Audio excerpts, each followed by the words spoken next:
Hello दोस्तों, मैं धर्मेंद्र आपका स्वागत करता हूं अप्लायंसेस ऐप चैनल में एक और नई वीडियो के साथ। दोस्तों, अगर आप भी semi automatic washing machine use करते हैं तो ये प्रॉब्लम कभी ना कभी आपने फेस किया होगा या हो सकता है फ्यूचर में फेस करेंगे। मैं बात कर रहा हूँ नो स्पिन का या फिर स्पिन टब काम नहीं कर रहा है। दोस्तों, आज की इस वीडियो में हम इसी प्रॉब्लम्स के बारे में बात करेंगे और हम कोशिश करेंगे कि किन स्टेप्स को फॉलो करके हम अपनी वॉशिंग मशीन का नो स्पिन का इशू सॉल्व कर सकते हैं।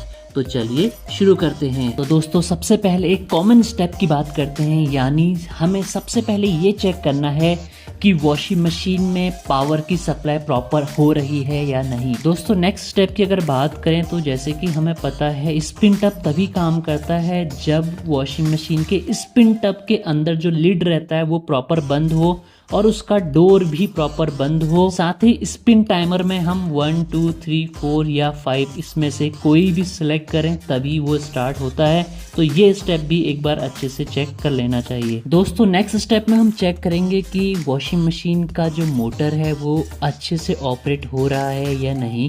उसके लिए हमें क्या चेक करना है, जिसमें हम चेक करेंगे ओवरलोडिंग और कंटिन्यूस कहीं वॉशिंग मशीन ऑपरेट तो नहीं हो रही है, क्योंकि ऐसा करने से वॉशिंग मशीन की मोटर ओवरहीट हो जाएगी और कुछ टाइम के लिए रुक जाएगी। तो इसके लिए हमें कुछ पॉइंट्स को ध्यान में रखना है। पहले पॉइंट की अगर बात करें तो मशीन को कंसिस्टेंट वोल्टेज की सप्लाई होनी चाहिए। आप कह सकते हैं कि 220 से लेके 230 तक का वोल्टेज वॉशिंग मशीन को मिलना चाहिए। तो सेकंड पॉइंट की अगर बात करें तो वॉशिंग मशीन में हमें उतने ही कपड़े डालने चाहिए जितनी वॉशिंग मशीन की कैपेसिटी है। थर्ड पॉइंट की अगर बात करें तो एवरी वॉश के बाद वॉशिंग मशीन के मोटर को थोड़ा रेस्ट देना चाहिए। दोस्तों, अगर लास्ट पॉइंट की अगर बात करें तो हमें एक बार स्पिन टब को अच्छे से चेक करना है। मीन्स कि स्पिन बास्केट और टब के बीच में थोड़ा स्पेस होता है, तो वहाँ पे कभी कभी छोटे कपड़े जैसे हैंकी है, सॉक्स या फिर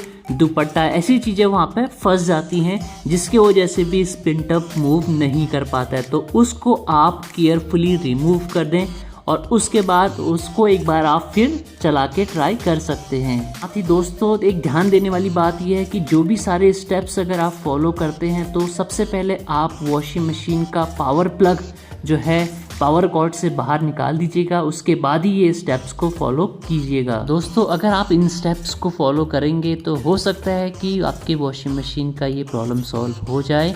और अगर इन स्टेप्स को फॉलो करने के बाद भी अगर आपका वॉशिंग मशीन का ये प्रॉब्लम सॉल्व नहीं होता है तो फिर मैं आपसे रिक्वेस्ट करूंगा कि आप किसी सर्विस पर्सन को अपनी वॉशिंग मशीन चेक करवाएं। हो सकता है कोई टेक्निकल इशू यहाँ पर हो। दोस्तों, आई होप आपको आज की वीडियो अच्छी लगी होगी। इसी तरह की वीडियोस को देखने के लिए आप मेरे चैनल को सब्सक्राइब करें, लाइक करें, शेयर करें। और हाँ, नेक्स्ट वीडियो में हम बात करेंगे अगर top load automatic washing machine में नो स्पिन का इशू आता है तो कैसे उस प्रॉब्लम को हम रिजॉल्व कर सकते हैं। तो आज के लिए इतना ही। तो नेक्स्ट वीडियो में मिलते हैं। Thank you so much and bye.